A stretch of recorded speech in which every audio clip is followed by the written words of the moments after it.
Hello guys, IAS के current affair discussion programme में आपका स्वागत है। आज हम समुद्र मंथन के बारे में डिस्कस करेंगे। ये टॉपिक आपके GS3 के इंफ्रास्ट्रक्चर के लिए बहुत इंपॉर्टेंट है। ठीक है, प्रीलिम्स में भी डायरेक्टली इस स्कीम्स के बारे में पूछा जा सकता है। और यह समुद्र मंथन वही है जो आदिकाल में पहले हुआ था। इसमें एक तरफ सुर और असुर थे। ठीक है, तो ये नेशनल ऑफ शोर एक्सप्लोरेशन स्कीम है। इसका फेज़ 1 अभी स्टार्ट हुआ है। तो यूनियन कैबिनेट ने ये अप्रूवल दिया था। ठीक है, इस डेट को। इससे क्या होएगा, एक्सेलरेट होएगी अपनी ऑफ शोर हाइड्रोकार्बन एक्सप्लोरेशन और स्ट्रेंथन होएगी जो एनर्जी सिक्योरिटी की डिमांड है ना, वो स्ट्रेंथन हो जाएगी। ये हुआ कब था? ये पिछले साल रेड फोर्ट पर इंडिपेंडेंस डे के दिन ही मोदी जी ने ये अनाउंस किया था समुद्र मंथन का। ठीक है, ये एक सेंट्रल सेक्टर स्कीम है, ये याद रखना है, बहुत इंपॉर्टेंट है। Ministry of petroleum and natural gas के अंदर आती है ये। ठीक है, इसका टारगेट ये है कि 600 मिलियन मीट्रिक टन है ना, वो ऑयल इक्विवेलेंट रिजर्व है ना, उसको एक्सप्लोर करना है अपने को। ठीक है, ऑब्जेक्टिव यही है ताकि इस एक्टिविटी से बूस्ट हो डोमेस्टिक ऑयल की और गैस प्रोड्यूस हो। इससे अपना जो इंपोर्ट डिपेंडेंस है ना वो कम हो जाएगा। आगे बताऊंगा कि कितना कितना आप इंपोर्ट करते हैं, फिर आपको इसकी अहमियत पता चलेगी। ठीक है, ऑब्जेक्टिव क्या क्या है? Strengthen energy security, accelerate domestic exploration and production, advanced technological leadership और रियलिस्टिक जो विजन है विकसित भारत का, उसको भी पूरा करना। ये PIB से ही लिया है मैंने। ठीक है, नीड क्यों है इसकी? क्योंकि अपन थर्ड लार्जेस्ट कंज्यूमर हैं किसके? Crude oil in the world में। और कितना इंपोर्ट बिल आता है देख लो, 13 लाख करोड़ का आता है। तो इसलिए ये ज़रूरी है। और जो आप इंपोर्ट क्रूड ऑयल है ना, वो राइज ही हो रहा है, देख लो कितना राइज हो गया।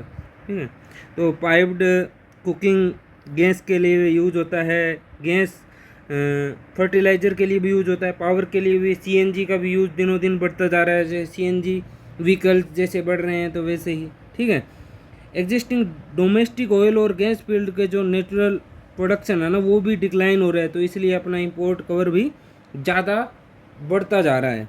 हाइड्रोकार्बन जो एक्सप्लोरेशन है ना, वो कैपिटल इंटेंसिव हो रहे हैं। क्यों? क्योंकि उसका टाइम पीरियड ज़्यादा लग जा रहा है। ठीक है, कंपोनेंट क्या है? एक तो सिस्मिक डाटा एक्विजिशन करना है, एक्सेलरेट ऑफशोर एक्सप्लोरेशन करना है, कॉमन ऑफशोर इंफ्रास्ट्रक्चर भी अपने को बिल्ड करना है डिस्कवरी करके। ऑयल और गैस मैन्युफैक्चरिंग सर्विस जोन भी बनाने पड़ेंगे। ये आत्मनिर्भर भारत का ही एक पार्ट है।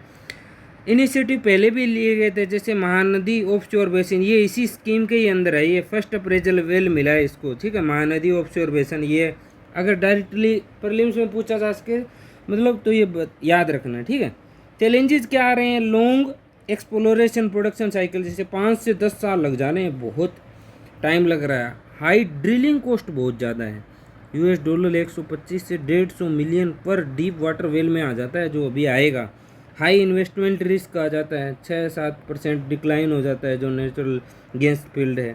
इन्वायरमेंटल कंसर्न रहते हैं वहाँ के। सिग्निफिकेंस क्या है? एक्सपेंड हो रहा है इंडिया का हाइड्रोकार्बन रिजर्व। ठीक है, ये मैंने बताया। डोमेस्टिक प्रोडक्शन भी बढ़ रही है। पोटेंशियल कट हो जाएगा इंपोर्ट जो कवर कर रहे हैं आप। इन्वेस्टमेंट से लार्ज स्केल एम्प्लॉयमेंट मिलेगी, ये बहुत ज़रूरी है। और विकसित भारत को और एनर्जी सिक्योरिटी को बढ़ावा मिलेगा। कौन कौन इसके साथ लिंकेजेस हैं जियो साइंटिफिक डाटा वाइस इनिशिएटिव में? एक तो ये मिशन अनुवेंशन है, नेशनल सिस्मिक प्रोग्राम है, एक्सटेंडेड कॉन्टिनेंटल सेल्फ सर्वे है, नेशनल डाटा रिपोजिटरी है, हाइड्रोकार्बन रिसोर्स असेसमेंट स्टडी है। तो ये आपको याद रखना है। प्रीलिम्स के लिए मैंने ये चार्ट बना दिया है, याद रखना है। ठीक है, स्क्रीनशॉट लेकर रख लिया करो।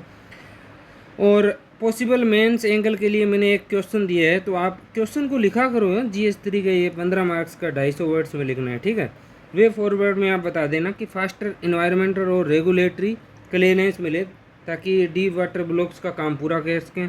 रिस्क शेयरिंग और डी रिस्किंग मैकेनिज्म होना चाहिए। ठीक है, पैरेलल पुश मिले रिन्यूएबल एनर्जी को और गैस बेस्ड एनर्जी को। ठीक है, स्ट्रेंथन होना चाहिए अपना इंडिजिनस जो डीप वाटर ड्रिलिंग टेक्नोलॉजी है। ठीक है, थैंक यू सो मच।